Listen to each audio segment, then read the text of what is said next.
Welcome, everybody. Happy Earth Day. I'm glad I'm here. Thank you, Laura, for bringing me on. My name again is Safiyat Hamis with Tasty Harvest. I'm on a mission here to get you and our community growing a little bit of our food in our yard. I've been living here over a decade, growing food, and my family. I have three boys here. We love to support local businesses here, local farmers, and farmer markets. So I'm happy that you're here with me on this beautiful day. Happy Earth Day. So today in this presentation, we're going to go through a workbook that I made called the Grow Your Meal Plan. Um, Please, if you didn't download it, it'll be helpful for you to download it now. All you need is an email and you'll get the workbook. And we're going to talk about when to grow our garden, plants, garden setup, garden layup, and general tendon and harvesting tips. So let's get into it. Your garden starts with a meal plan. We want to grow what we love eating, and this workbook will let us do so. This is what it looks like, and hopefully you already downloaded and filled out the first two pages, which are the meal plans. These meal plans will help us identify what we want to grow in our garden. So make sure you grab your favorite cookbook, recipes, family recipes, or even go online and look up some recipes that you would want to make and highlight the ingredients that you would want to grow. So then when do we start growing our garden? We're gonna get into that now. There are different methods of going about knowing how or when to grow your garden. And one of them is the USDA plant hardness zone. This map is the standard by which gardeners and growers can define and determine which plants are mostly likely to thrive in a location where they're at. This map is based on the average annual minimal winter temperature divided into 10 degrees Fahrenheit zones. This data started back in 1960. The USDA put this together to help farmers and growers to identify when is their window to start growing their crops. As time evolved, the map evolved too, and they divided it further down into 5 degrees Fahrenheit, making each zone into two. So a zone starts with 1, it's the coldest, to 13, the hottest. Here in Massachusetts, we have a range of zones from 5 to 7. And with us having extreme temperatures, I'm not surprised that we have 3 separate zones here. Framingham here, we are a 6A. This means that our last frost date lies on May 10 to May 15. And the first frost date is October 10th to October 15. So this is our growing season, according to the USDA. This is the only time that we could grow plants and they'll survive. Outside of this time, the plants will die. But I like to grow beyond the zones. And this other method that I have studied and learned about is called the growing season. The growing season is a method where individual gardeners collect data of their local average minimum low and high temperatures, as well as the rain average inches. This data helps gardeners identify their local seasons and growing times. And these seasons are cold, cool, warm, and hot. Each season has a range of average temperature. The cold season average is 30 degrees Fahrenheit to or lower, which has a guarantee of frost, freeze, or snow. With the cool season, you have 35 to 65 degrees Fahrenheit and likely chance of freeze, frost, or snow. And then in the warm season, we have 65 to 85 degrees Fahrenheit with no chance of frost or snow. Then we had the hot season, which is 85 degrees Fahrenheit or higher. And we have absolute no snow during this time. These seasons, as you see in my pictures here, um, you could grow in all these seasons. This was December, where I had my herbs all the way back.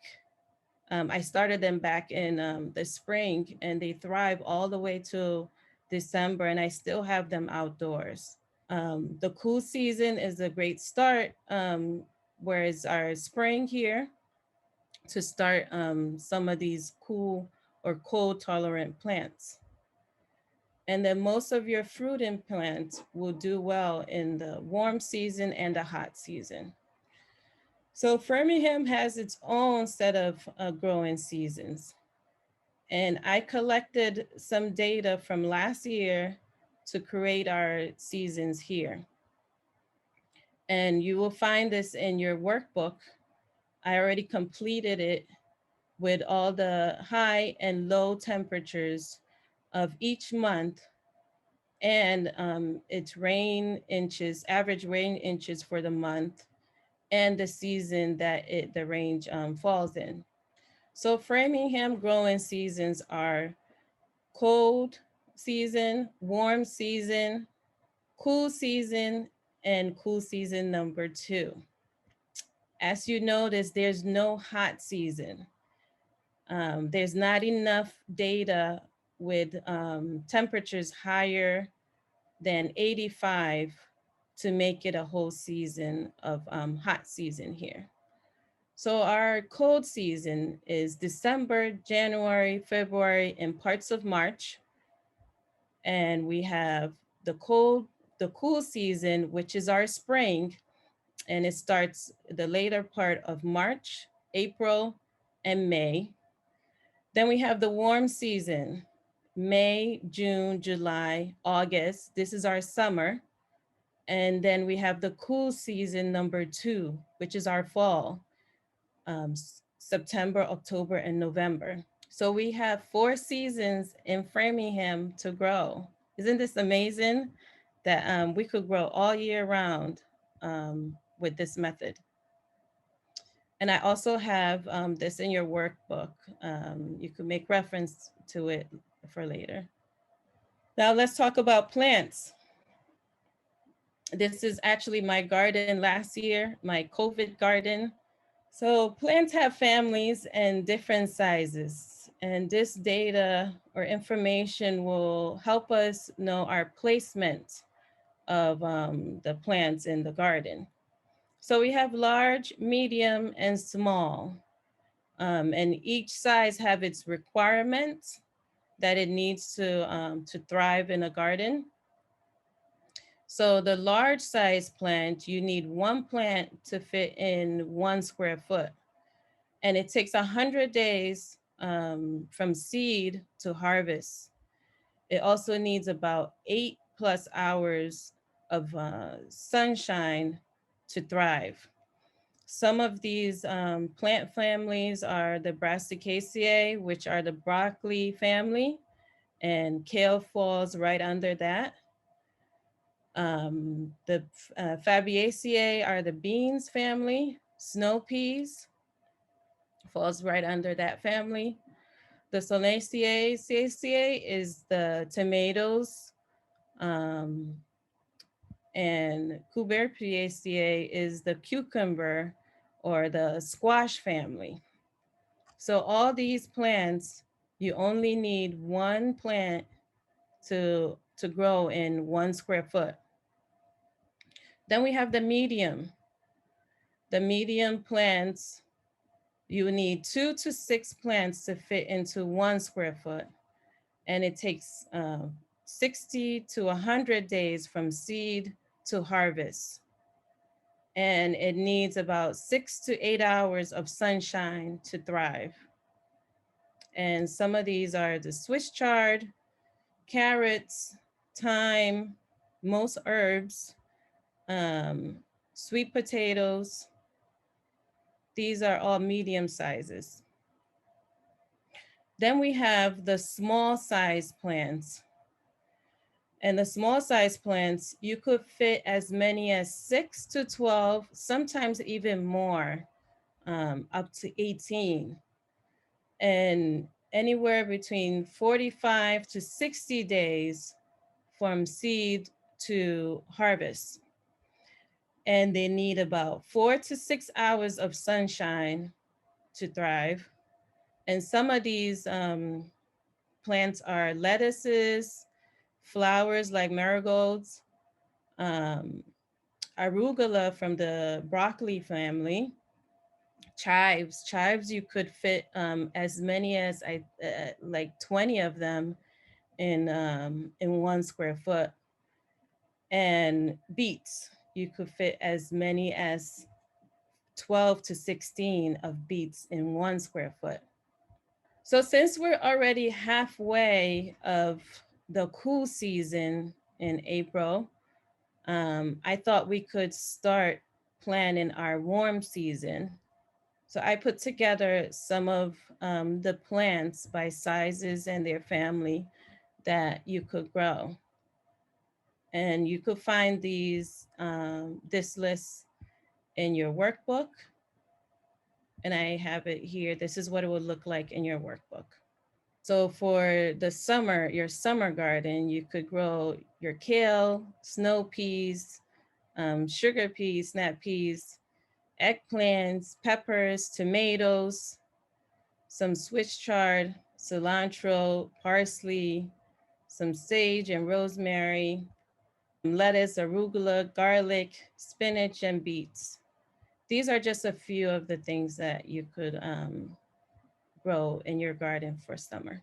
So if you don't already know, we are blessed with the library having a seed lending library where you could get your seeds to get started in your garden.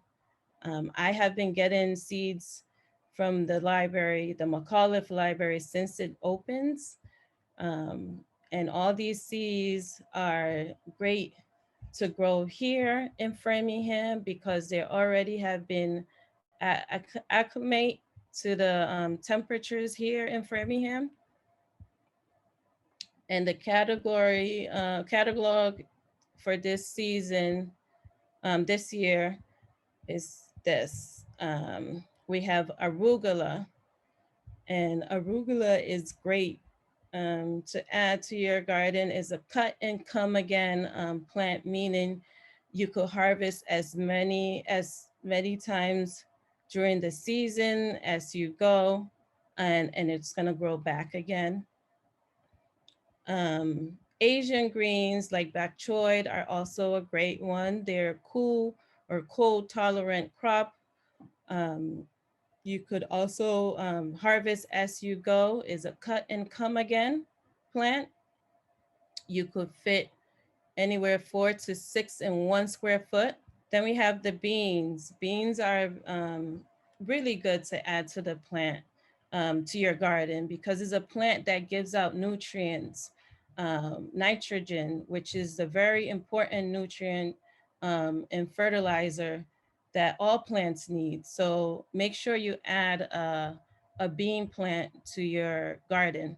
And also because it has vines, you would need some type of support for it, like a trellis. I like to use an arch trellis in planting these beans, and we'll get into more of that later on. Beets. Beets are also a great addition to your garden. You could add anywhere 12 to 6 in 1 square foot. And also you could eat the leaves. So you could eat the roots, the beets itself, and you could eat the leaves. No waste with the beets. Broccoli is a tough one. It's a great experiment plant to add to your garden. It takes long. As we discussed previously, it's a large plant that you only need one seed in 1 square foot, but it takes more than 100 days to grow, and you only get one head of broccoli. So I think it's a lesson, something that you could experiment and something that is going to teach you to be patient. You're going to develop a patient from growing broccoli. If you're new to gardening, you could, grow one to just see how it works out for you, but don't bank on um, harvesting a lot from it. Carrots are great to grow. It's a small plant, so you could fit 9 to 16 or even more in 1 square foot. And also you could eat the leaves. It's in the same family as cilantro and parsley and dill.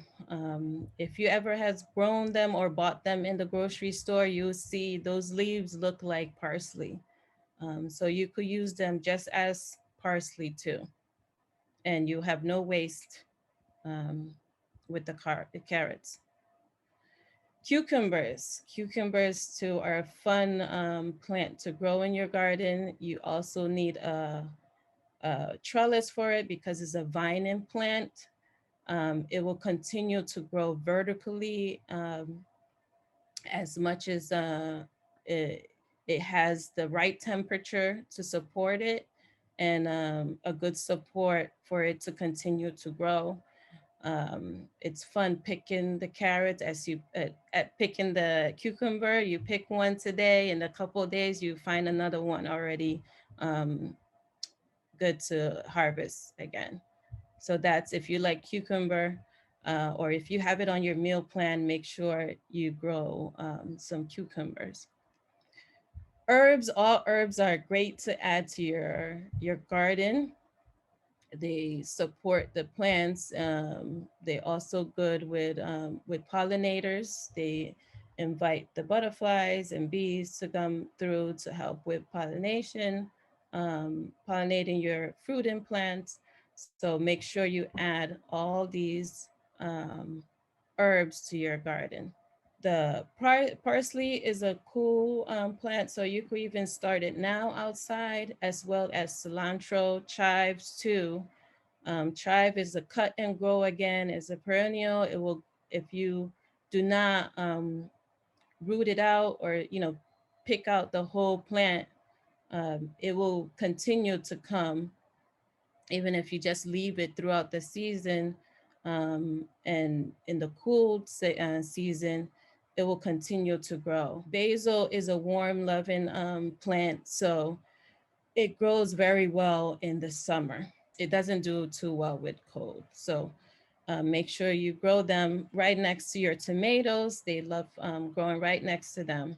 Kale, Kale is a superstar, I think, and I believe in a garden. If you haven't been by the McAuliffe Library, you should pass by. There are 3 kale that has been growing there, I believe since last year. I saw it, and they're doing very well growing, and they could grow and stay in the garden up to 2 years. So if you are a salad lover and you love kale, make sure you grow a few of those because it will last you a long time. And it's a large plant, so you need one plant in 1 square foot. Then we have all the lettuces. All these varieties are loose leaf lettuces, which means they're cut and come again. So you could harvest as little or as much as you want with this varieties. you will get maybe you get about 3 harvests or even more. It depends on how much you harvest at a time. So make sure you add these to your garden if you're a salad lover. Sugar snap peas, these are just in the beans family. So they're fun to grow. They'll add nitrogen back into your soil, which will help all the plants that are surrounding it to grow. And you could eat them right in the garden there when they're tender and they're sweet. So you don't even have to cook it to eat it when they're young.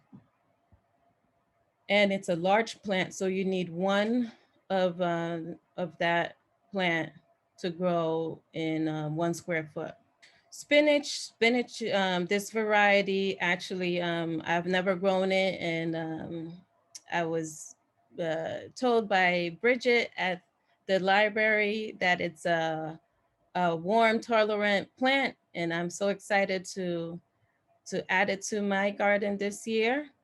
Um, spinach is also a cut and come again plant.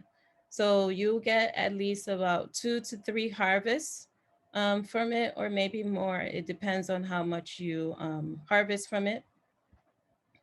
So salad lovers, make sure you grab spinach. And then your squashes. Your squashes are large and they also take longer to grow, but they're a great add to the garden. I last year I did plant some zucchini, and as I harvest, and sometimes it's a surprise every time you get near to the plant, because you wouldn't see it coming, and then all of a sudden you see a big zucchini just laying there. The flowers, they're edible too. So there's 2 flowers that it flowers out. There's a male and a female flower, and the female gives out the fruit. The male one stays there, and that's the one that you could harvest and do a tempura batter with it and and cook it up. And they're very tasty. How could we tell which is which? So when you look at them, the one that's fruit and you see has like a little center bulb in there, you see like it's gonna start to fruit out. And the other one, the male one, is like it has a long stem outside from a leaf. Um, and it's not it you have to see first. I wish I had a picture to show you. Um, but you could identify it easily. Um, switch chart are great plants to add. Um, and it's a cut and grow again. There are a medium sized plant. So you could add about 4 to 6 of them in 1 square foot. And they grow really tall with good soil and water and light that it needs. So you'll be surprised how tall they grow. Tomatoes are great. I always have tons of tomatoes in my garden. Our meals are mostly tomatoes.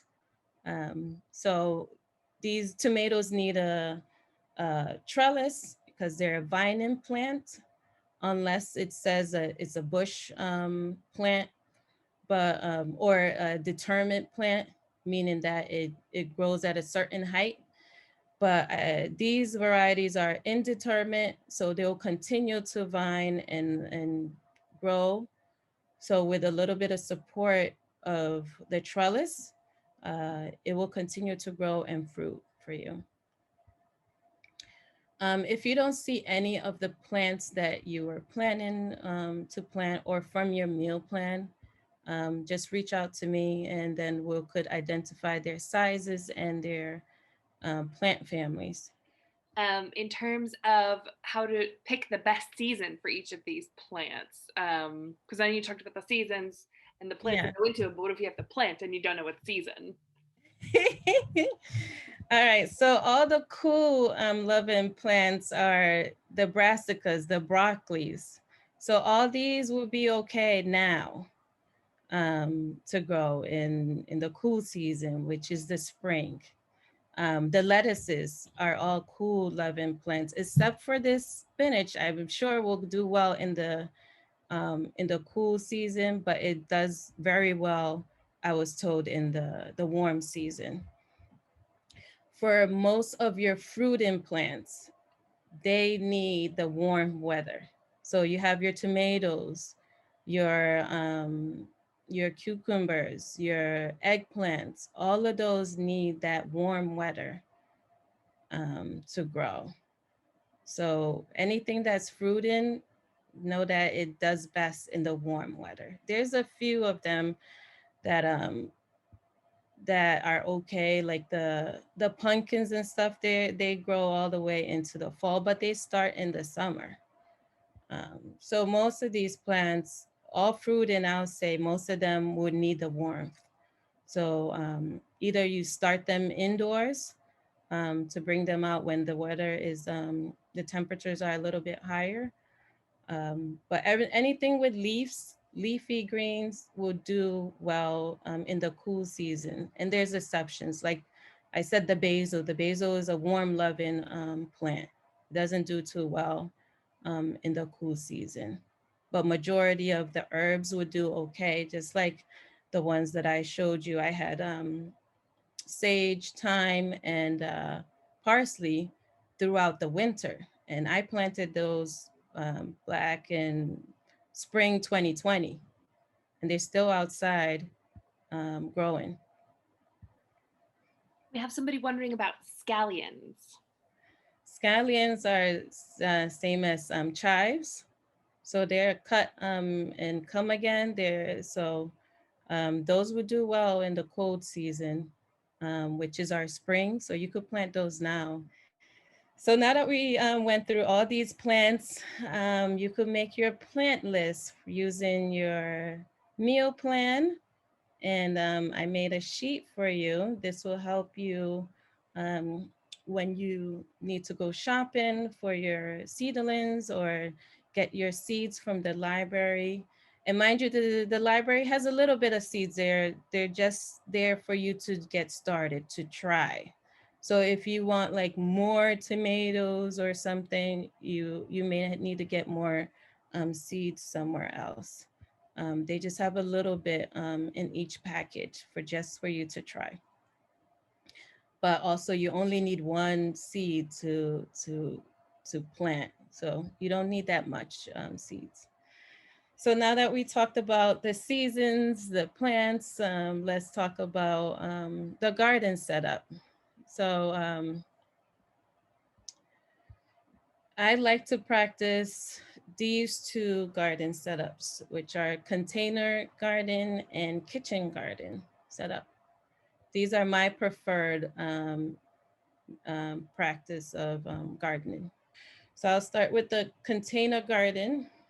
Um, and all you need to start a container garden is get a container, and you need to follow a few guidelines to be successful in growing your plants in container for both outdoors and indoors. And there are, you need to know the plant size. Two, you need to know the light it requires, drainage holes, and soil that you need to use in your pots. The plant size. So as we discussed in the plant size previously, the large, the medium, and the small. And the square foot is 12 inches, right? So a large plant that will fit in 12 inches, it will grow wide in its roots and deep, at least 12 inches. So when you're getting a pot, you need at least that size of in height to accommodate that plant. Most plants would do okay in 6 inches, but more space is better for plants. So you have your medium plants. You want to get anywhere between 6 to 12 inches in depth of the pot size or the container size. Um, and the small plants they have shallow roots. So you need anywhere between 4 to 6 inches in depth. For light, just like the plant size that we discussed previously, each size of the plant has a requirement of sunshine or light that it needs.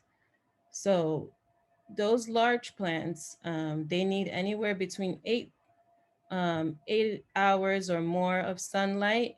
That's what you need to give for that plant. Um, for anything that's a small plant, it needs like partial shade because it doesn't need a lot of sunlight. So those are all your leafy greens, your salads. They only need about 4 to 6 hours, and sometimes they do okay in 2 hours. Um, so make sure you're giving your plants that are in container the right light that it needs.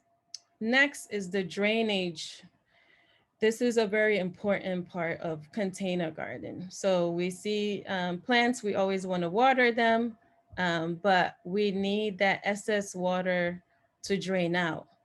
This help it avoid root rot, because if the water sits in the bottom, then your plants are going to start, the roots are going to start to rot. And then that's where you see your plants die. Um, so you always need to make sure you have some type of drainage. If for some reason you have a fancy pot that you do not want to make any drains or stuff, there's a few methods to go about it. You'll have the plant already in another pot with drainage, and then you'll layer some gravels or stones in the nicer pot in the bottom of it. You add some soil, and then you add your plant on it so that it doesn't have direct contact with any excess water. And the water that drains out will stay with the level of the gravels. Another way is if you don't have any gravels, you could use dish sponge. You could cut up that and layer it in the bottom um, of the pot, and add your soil, and any excess water will be absorbed by those sponges. And whenever the soil gets dried, it will release that water back into the soil. So this is one of the, this drainage is one of the important part of container gardening, because you could easily overwater it. And if it doesn't have any drain, you gonna see your plant dying. Next, you need to know the right soil to use for your container. Please do not use soil from outside your yard or garden soil, because those soils are for Mother Nature outside. Mother Nature has a lot of things going on in that soil, a lot of help, like worms, microbeads, bacterial, that make room for roots to grow in them. In a container, that's restricted. It doesn't have that room. It doesn't have that airflow, that natural airflow, or all those help from Mother Nature. So that's why you would need potting soil. And potting soil is light and fluffy to mimic Mother Nature's soil or garden soil out there, so that your roots will grow freely and be able to have some airflow, and so water also could drain out easily. You could also use compost. Compost is a great soil to add to your container garden, but the only thing is that it drains out quickly because it doesn't hold water out. So you'll end up watering it more frequently, but it's a great other option from pot and soil. I actually have a question. I'm a notorious plant serial killer, and I am too sometimes. I literally have living like animals and humans in my house, and I can keep those alive no problem. But any sort of greenery that enters my house, it maybe lasts 6 months. I mean, cactuses, lavender, I've killed it all. And my problem is always the watering. Um, so is there sort of a rule of thumb on how frequently one should or should not water? So the general rule is always touch your soil, inspect the soil, touch it with your fingers. Go about an inch down and check it for its wetness. When you touch it and it's wet, that means it's good. Um, so you don't have to water it. Actually, you don't have to water it, every day. Just always check the soil. As soon as it feel like it's drying up, then you water it. That may be 3 days. It could be even 1 week. Um, so always check the soil. Um, the roots need at least uh, 6 inches of the water to go down, and each plant or most plants need about an inch of water to travel down to 6 inches. Like we discussed with the sizes um, of the root system with the different size of plants and the containers. So like you have your 6 inch or small plants, they need a 6 inch container. Make sure you stick your finger all the way down to see if it's wet enough.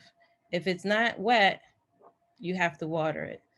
Um, so that's how you check it. Just touch the soil. Kitchen garden. So this was my kitchen garden last year, the beginning of it, and towards I think the middle end of it last year. Um, Grew a lot of tomatoes here. This is my kitchen garden this year that I'm working on. This was the space, and this is what it looks like now. This picture from today.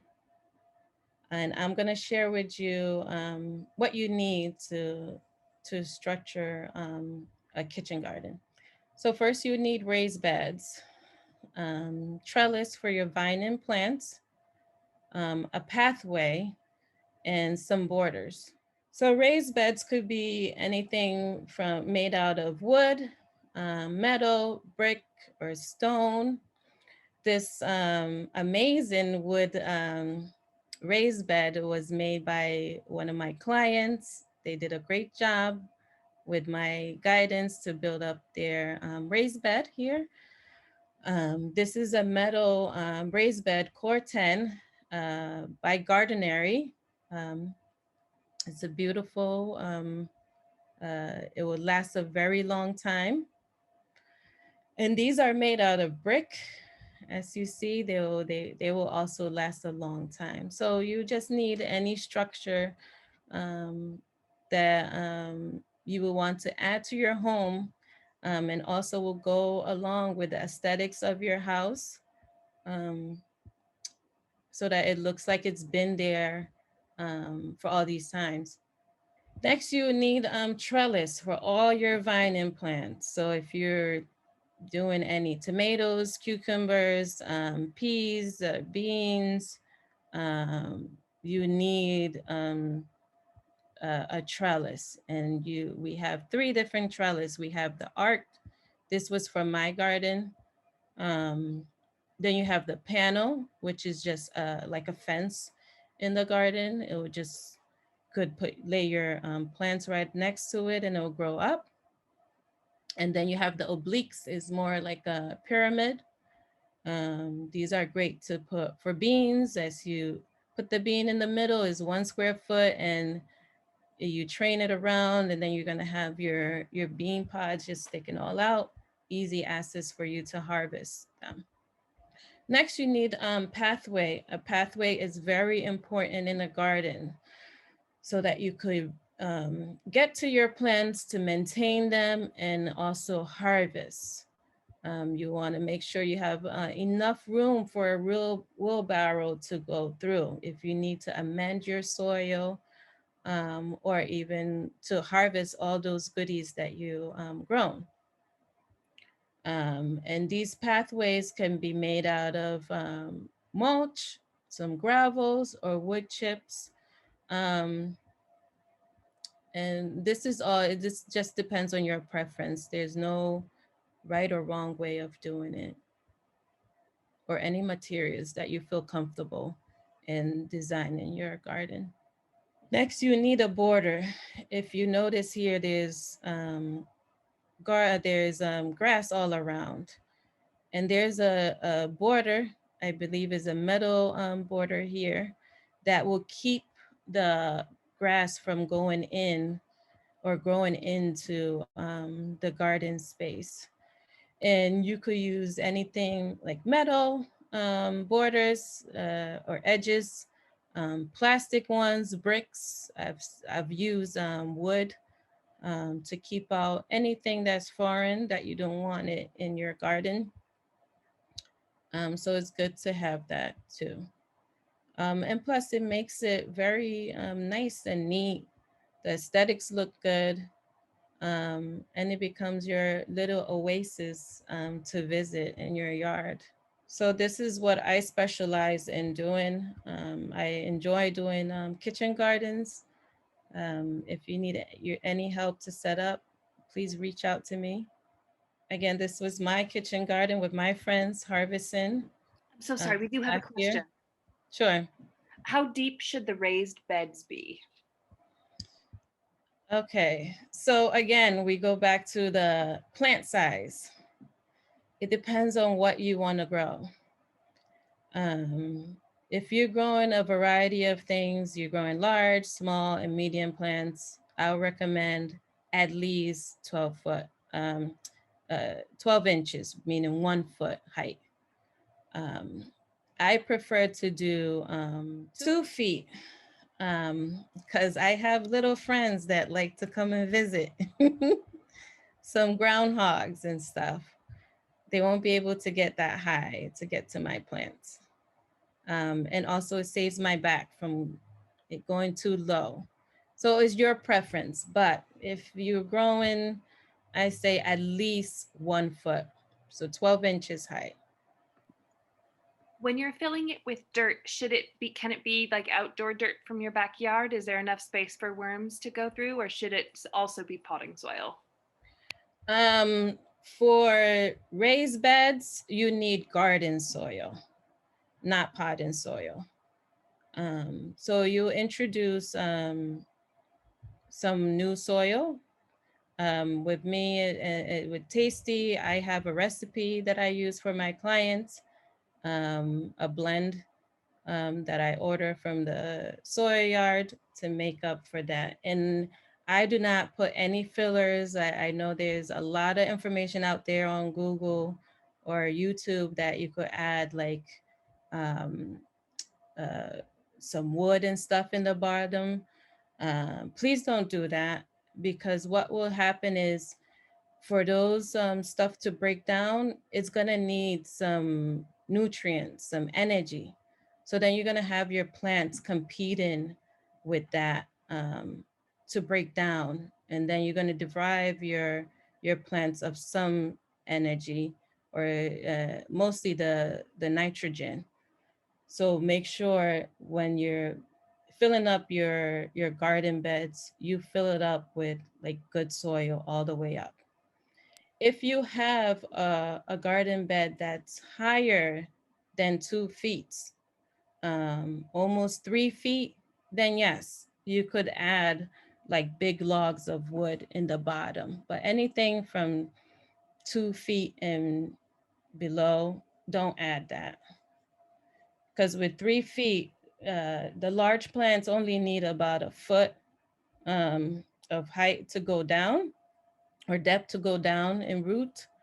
And it could continue to grow maybe almost to the 2 feet, but it will not reach the to the third feet.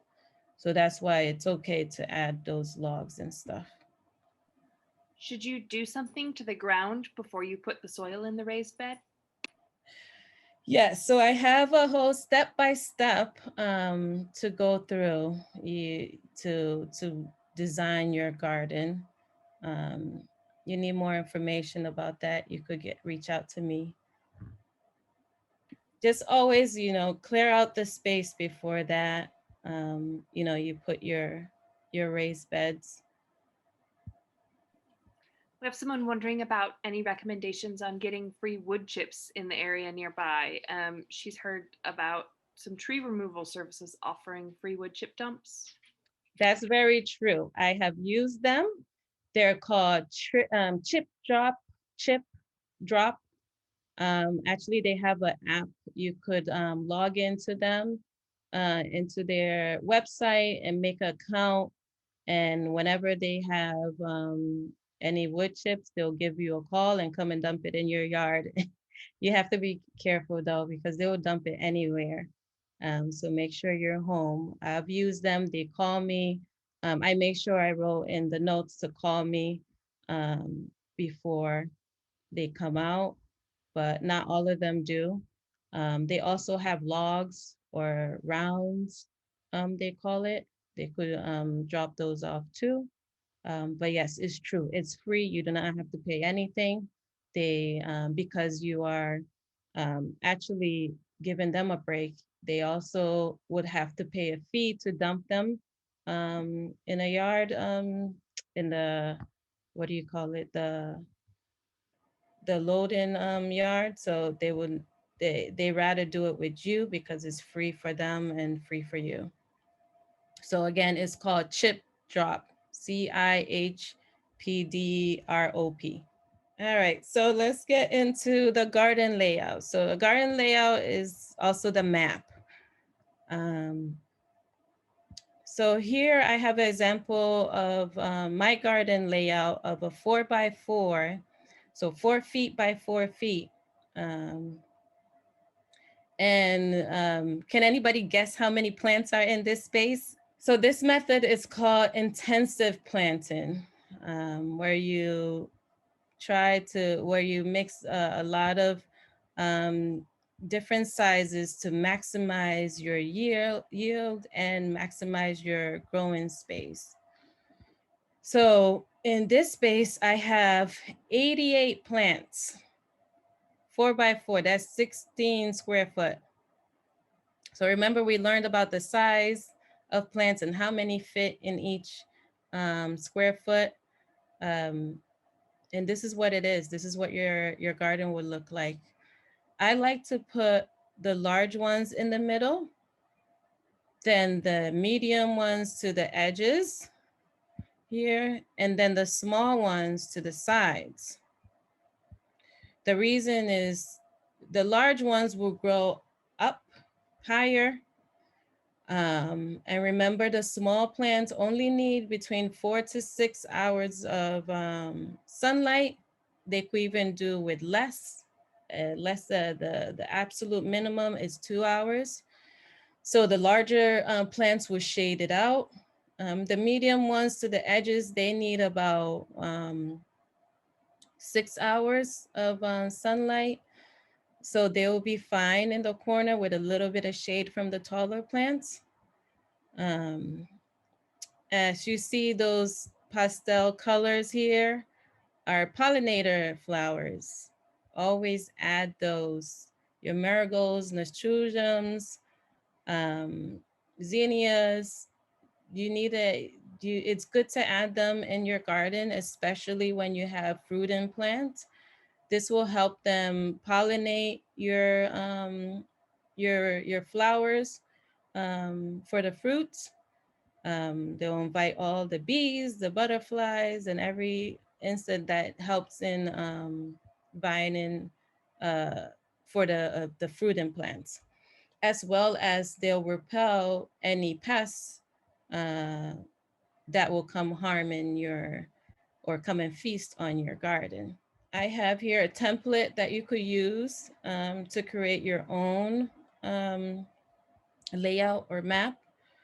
If you do in container garden, remember you could use each square as 1 square foot to design your garden. So if you're doing small plants, remember it's between 4 to 12 or even 18 plants in one space. You have your large plant, which is one plant to 1 square foot. Then you have your medium, which is anywhere 2 to 4 plants per square foot. Safiyat, sorry, a clarifying question for you. Um, Somebody said each circle is one plant. Are those the ones where the different sizes are the large, medium, small?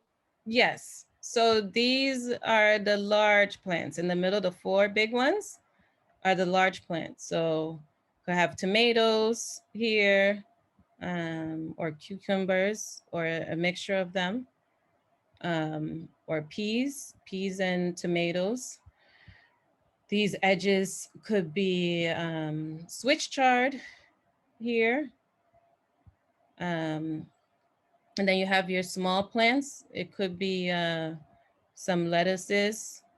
Uh, you could have some carrots on the sides. And then you have your pollinator plants. If you do not want to put any flowers in your garden directly, make sure you have them in a container on the side.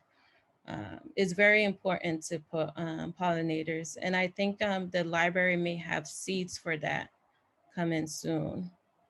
Do we have them yet? Yes, and just from today, we start to give out pollinator seeds, like Safiyat said, and it's really cool because it's a great combination to put the pollinator into the garden. So like she said, that it's very beneficial. So yeah, come in and get the seeds for the pollinators too.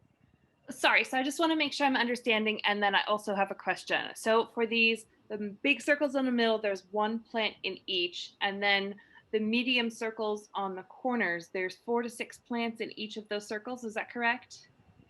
In the corner, yes. So you have the option of adding, yep, up to 6 of them. So, and I'm sorry, I forget the ratio for the small size plants, but I noticed that the pollinators are also in a small size. So how many pollinators can you fit sort of in a space? The same as the small size ones too. They're actually all small sizes, all the flowers. So if you want to put 18 of them in there, you're welcome to do so. But I just designed this like just to give an example here. So here in this space, I have about 88 plants. You could go all the way more than 100 plants in this space. Um, you know, you could add like chives. Chives are very small. So you could add 18 or 20 of them in 1 square foot. You know, you could add as much as you want. There are no rules. Like there's so much information out there that makes a lot of rules, but garden in itself, it's science, it's experiment. Try it. If it doesn't work out this season, try it the next season. There you could break all the rules. What I'm doing here is not like from anywhere that you have the rules to follow. You have to do it, just do it from however you feel or what you want to grow. Um, the information I'm giving you is just a guideline. It's just basic for you to understand that, you could fit as much as you want or as little as you want. There's a lot of information out there. You need 2 feet or 18 feet wide and spacing and all that.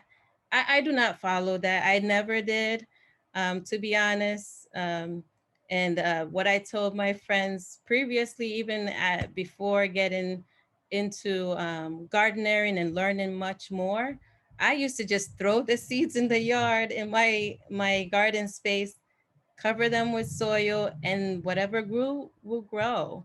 Whatever didn't, next time I try it a different way. So always feel free to do whatever you feel like at that time. Don't feel restricted that you have to follow a guideline. These are all just something for you to go by. Again, I have the template here. You could design it yourself. And if you need any help, you're not sure what you want to do, make sure you could reach out to me. I have my information at the end. Actually, that picture was from my harvest last year. It was one of the harvests. I started harvesting as little, like in a little bowl, till towards the end, I had to carry it on my head.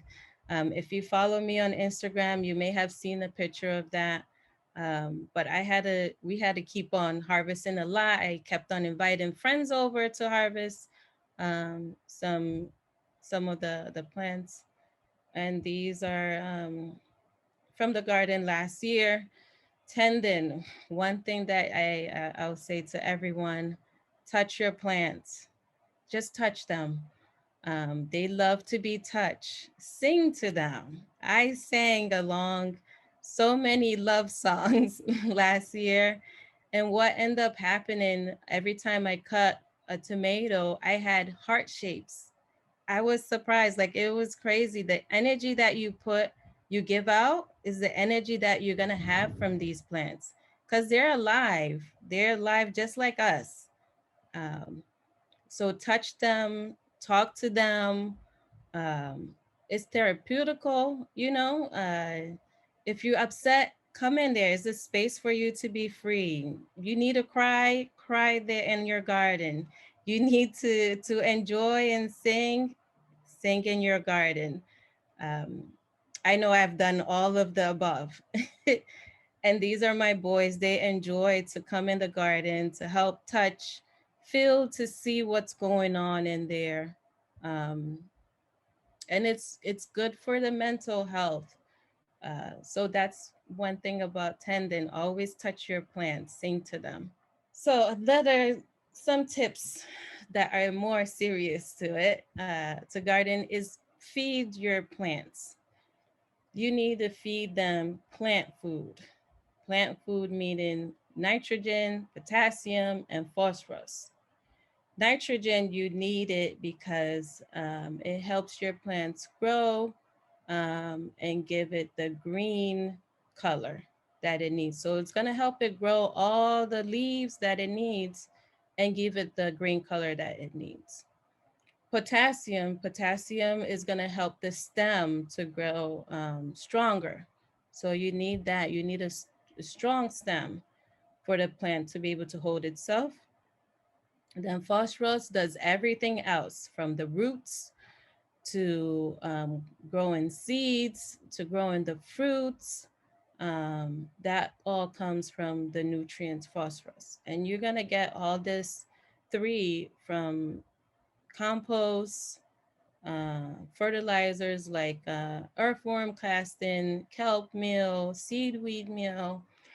You're going to get potassium from banana peels right from your kitchen. You know, it's amazing how nature works. Right from your kitchen, those kitchen scraps, they're not waste.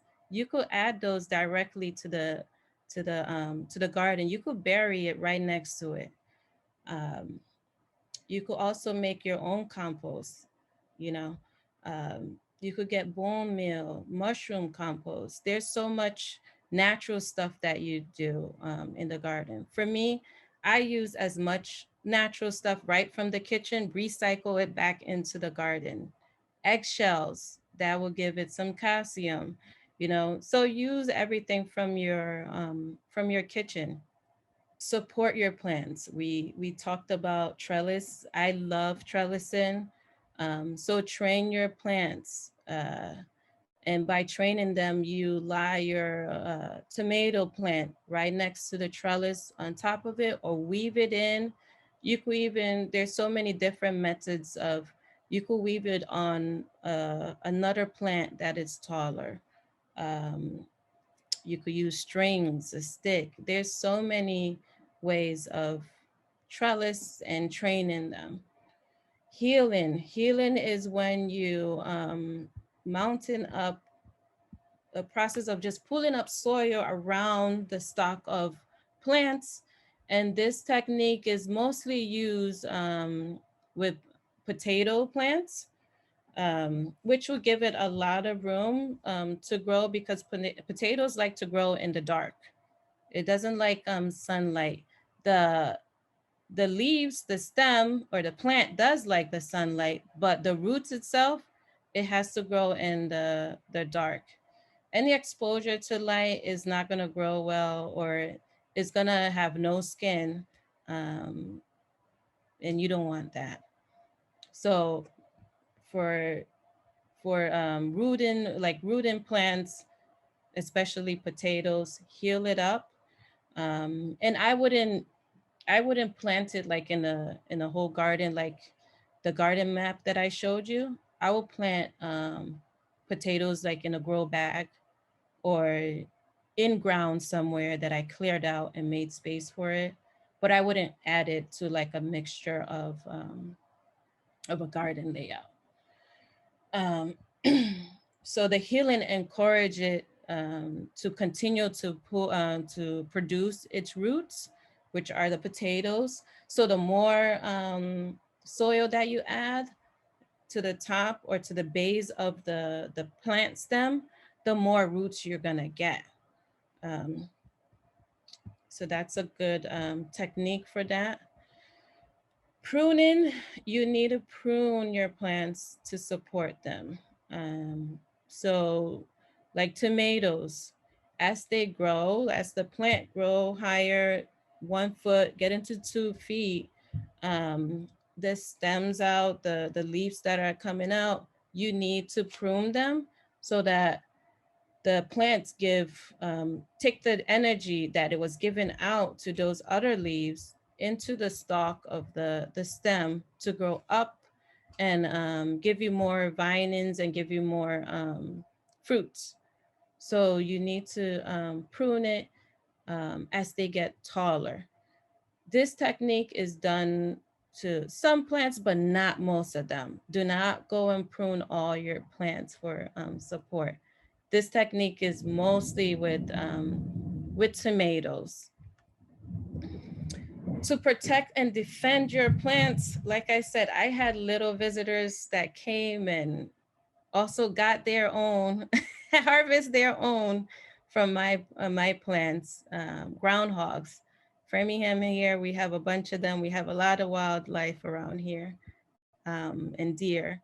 So for the little pests, you will want to prune it. So aphids, whenever they're under the leaf, they're these little bugs that go come under the leaf and just start eating it out. To defend your plant from that is best when you see it, just cut that leaf off. But if there's a lot of them on there, there's other ways to do it. Do not cut all your leaves because you saw aphids all over the leaves. There's other techniques for that. Again, like the pollinators, nasturtium is a great catcher for aphids. And some other ones as well. So you wouldn't have to prune those, you would prune the aphids, the affected ones. Compost bring and feed diverse life in the soil. These bacteria, fungi, insects, worms, and more support to help plant growth. Compost have bacteria and break down organic matters into plant available for its nutrients, and it helps suppress diseases and harmful pests. So compost is very, very, very good for defending, supporting your plants and feeding your plants. If you don't do anything, always make sure you have compost on side. Make sure you add compost to your garden. You could do it weekly, you could do it monthly. It's a fill. The rule of thumb in a raised bed, you will want to add, after you add all your soil, add like 2 inches high on top of that soil of compost to help with that. Compost, again, is light. It doesn't hold a lot of moisture, and it also continues to break down. So you're gonna see it's gonna go down. As it goes down, keep on adding more, because that means the nutrients is breaking down and getting depleted. So you need to add more. Again, this could be either weekly, mostly is monthly. You have to amend your soil with compost. Neem oil is good. It's good to spray your plants with neem oil whenever it's infested with with some of these insects, make sure you follow the bottle guideline on how to do it. All of these neem oils will have instructions on the bottle to spray. Another thing that you could do to defend your plants or protect them is protective covers. I don't know if you could see here, but I have this netting on top of my kale here, and herbs. It help protect them for a while, till one day I forgot to put the netting on top, and guess what? The groundhog came and ate my 6 beautiful kale to the root. It didn't leave me anything. So if you're covering it to protect it, make sure you always remember to cover it um, after you remove it to do any tending. Harvest. So now that we know the seasons, we got to know about the plants, how to take care of it. Everything is done, right? You need to know how to harvest. This are my harvest last year. Um, Hot peppers and tomatoes and all sorts of leafy greens and uh, and herbs. And some of the tips are for the size. So when it looks good, it's time for you to harvest it. General rule of thumb is it's gonna look about 1/3 smaller than the grocery variety, but don't be surprised. Yours may be bigger. You know, if you're feeding it all that good nutrients, your variety could be way bigger than the grocery sizes. I know I did. Mine's were way bigger.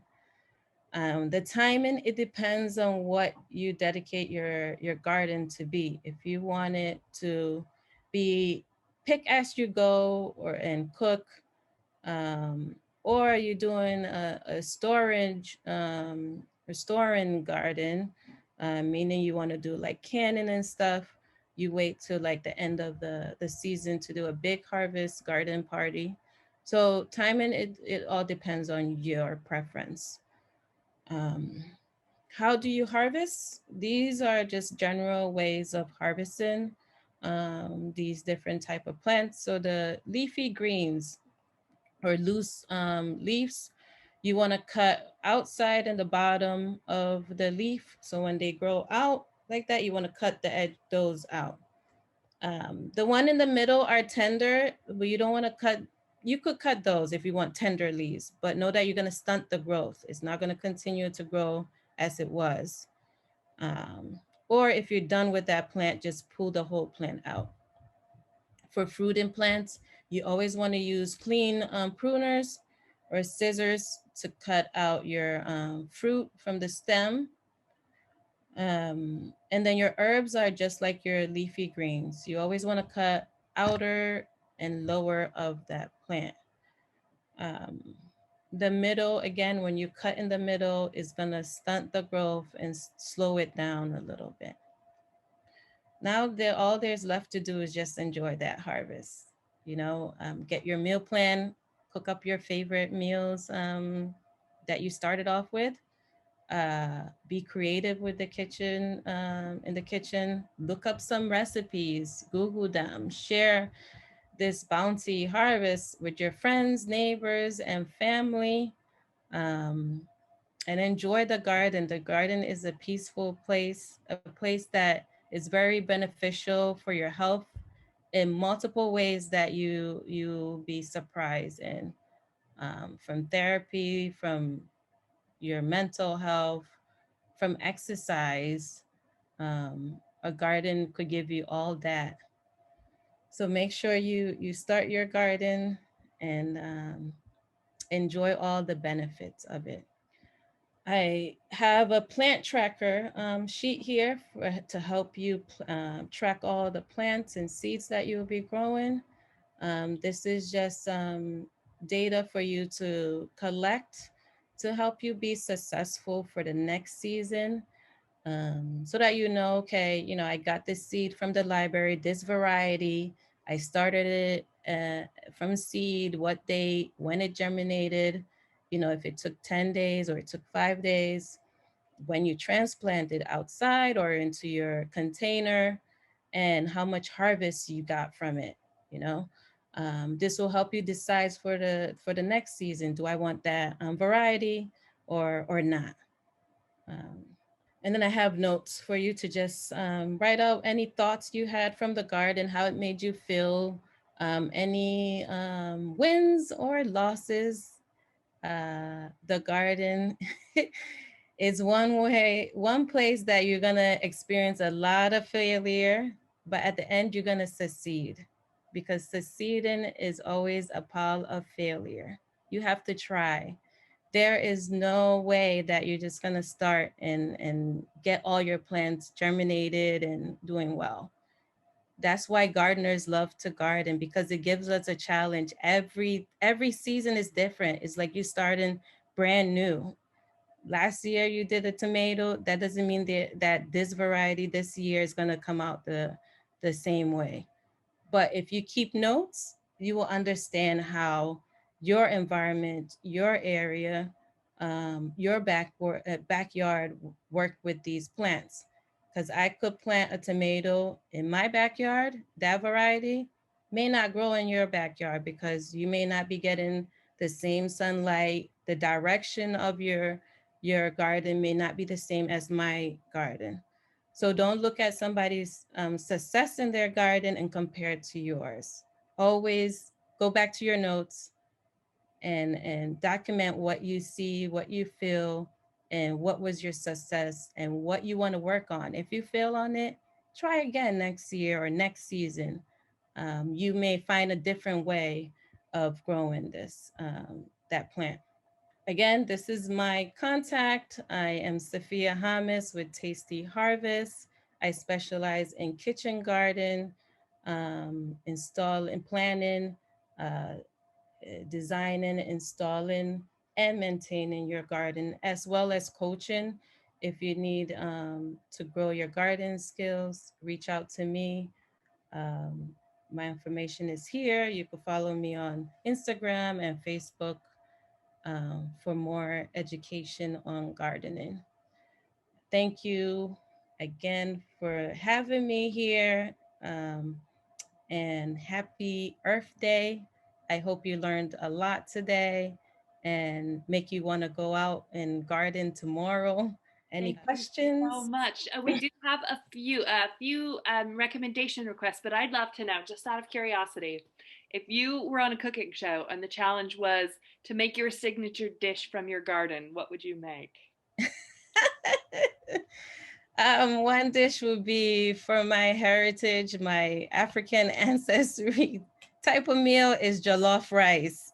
That meal is made out of a seasoned tomatoes, onions, and hot peppers, because I love hot peppers.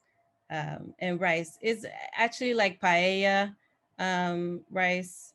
And I think a lot of cultures have that same rice. Um, so that would be the the jollof rice. Sounds delicious. Thank We you. have a couple requests just for suggestions. Someone wants to know, is there a specific type of grow bag that you'd like to use for your potatoes? You could use a felt bag. Any of the grow bags out there will work. You could also do it in containers. I've done it in bigger plastic containers, like bigger buckets. Make sure you just have the hose around it. And there's a whole nother method of growing potatoes. And when it's ready, you just dump out the whole thing and you harvest your potatoes. So a Someone, felt bag is okay for that. someone else wondered, what is the material? What's the fabric that you use to cover the plants in that photo you had? It's actually a netting fabric for, is it Joann's? Joann's? Yeah, Joann's that I bought couple yards from it. It's just a netting, like I can't remember the name of it. But you know how those little girl dresses, Tulle? tulle, yes, those ones. That's what I use, tulle. You just drape it over. You just get a bunch of yard. They're very cheap. Get a bunch of it. I know the garden centers, they also have different ones, but you on a budget, you could use those, you know, anything that's netting like to cover your plants.